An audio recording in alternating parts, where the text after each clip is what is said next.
कंस की दो पत्नियां हैं, उनका नाम है अस्ति और प्राप्ति। कंस का शरीर का देहांत हो गया तो अस्ति और प्राप्ति अपने पिता जरासंध के पास जाकर के रोने लगी।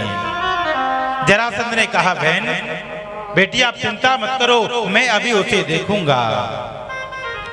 कंस के जो ससुर हैं जरासंध, उन्होंने धीरे धीरे करके 17 बार भगवान के ऊपर आक्रमण किया। भगवान ने 17 बार ही उसे मार करके भगा दिया, विदा कर दिया। और अब की बार 18वीं बार जो जरासंध है ब्राह्मणों को भजन पर बैठा के आया है, कहा ऐसा भजन करो जो मैं कृष्ण को मार दूं। ब्राह्मण अनुष्ठान कर रहे हैं और जरासंध लड़ने के लिए आ गया है। 18वीं बार जैसे भी आक्रमण किया तो भगवान ने कहा, बलदाऊ ब्राह्मणों का वचन रखने के लिए हमें यहाँ से भागना होगा। बलदाऊ जी ने कहा, कन्हैया हमारा एक नाम और पड़ जाएगा। तो कन्हैया कहने लगे, बलदाऊ इतने हमारे नाम हैं, कोई हमें चीर चोर कहता है, कोई माखन चोर कहता है, एक नाम और सही रण छोड़ भी हो जाएगा। भगवान आज ब्राह्मणों की लाज रखने के लिए रणभूमि में से भाग गए, प्रवसन पर्वत पर आ गए, उसी पर आकर रहने लगे। जरासंध ने देखा कि इसके ऊपर है, उसी पर्वत में आग लगवा दी। भगवान ने अपनी योग माया से कहा कि जाओ समुद्र के बीचों बीच जाकर के एक पुरी का निर्माण कर दो।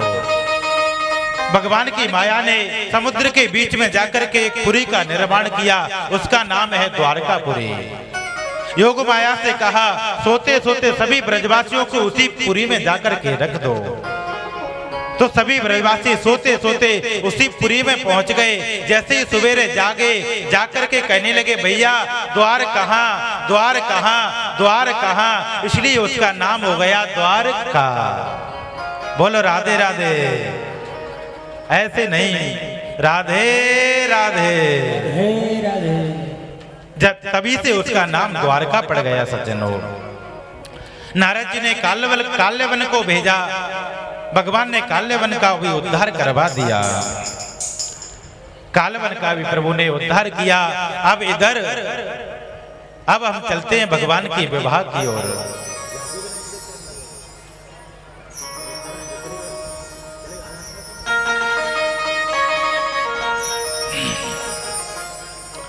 भगवान पिता रात्रि, भगवान भीष्मक सुताम, रुक्मिणी रुचिरानन, राक्षसेन विधानेन उपमेयति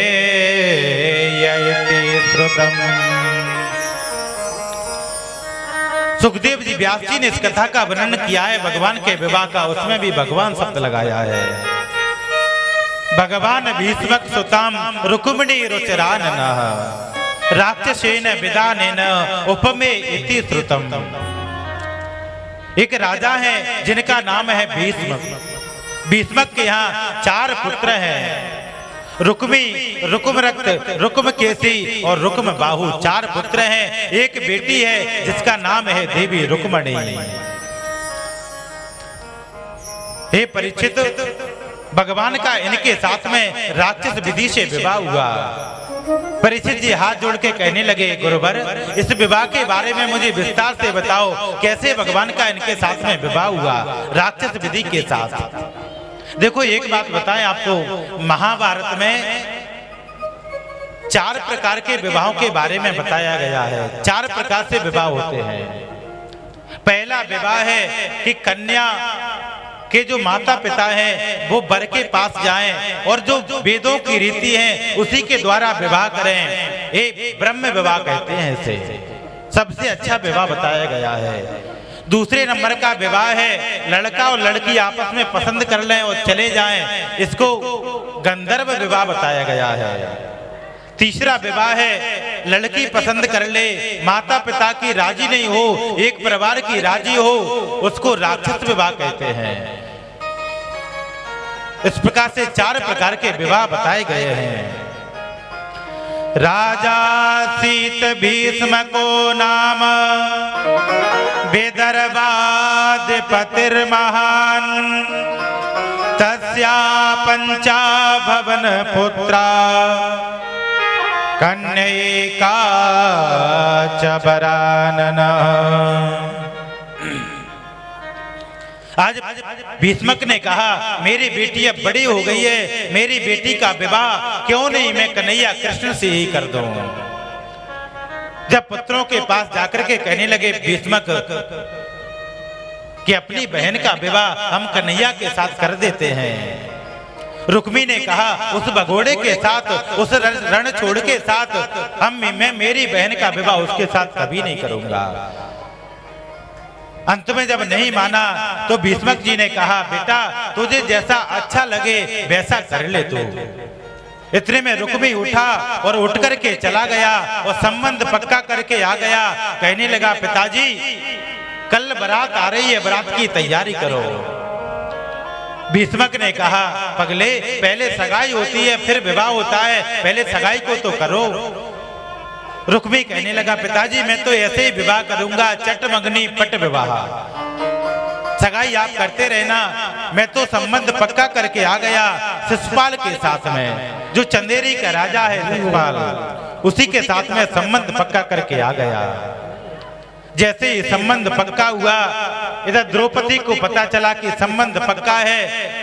द्रौपदी ने भाभियों से कहा भाभी मैंने मेरे मन में कृष्ण को सजा करके रखा है, लेकिन मेरा विवाह तो कहीं और हो रहा है भाभी, जीते जी मर जाऊंगी लेकिन शिशुपाल के साथ में विवाह नहीं करूंगी। भाभी ने कहा आप एक काम करो, एक पत्र लिख दो, उसी पत्र को में जो लिखना है वो लिख दो और जाकर के कृष्ण के पास भिजवा दो। बोले ठीक है। रुक्मिणी ने तुरंत पत्र को लिखा और पत्र को लिख करके ब्राह्मण को दे दिया। ब्राह्मण देवता से कहा आप जाइए, जाकर के कृष्ण को दे करके आ जाओ। बोले ठीक है। ब्राह्मण उस पत्र को लेकर के चले गए और भगवान को जाकर के देने लगे। रुक्मिणी ब्राह्मण देवता से कहने लगी जाओ इसको दे करके आओ। घनश्याम को दे देना, घनश्याम को दे देना, ऐसे खत को अकेले में घनश्याम को दे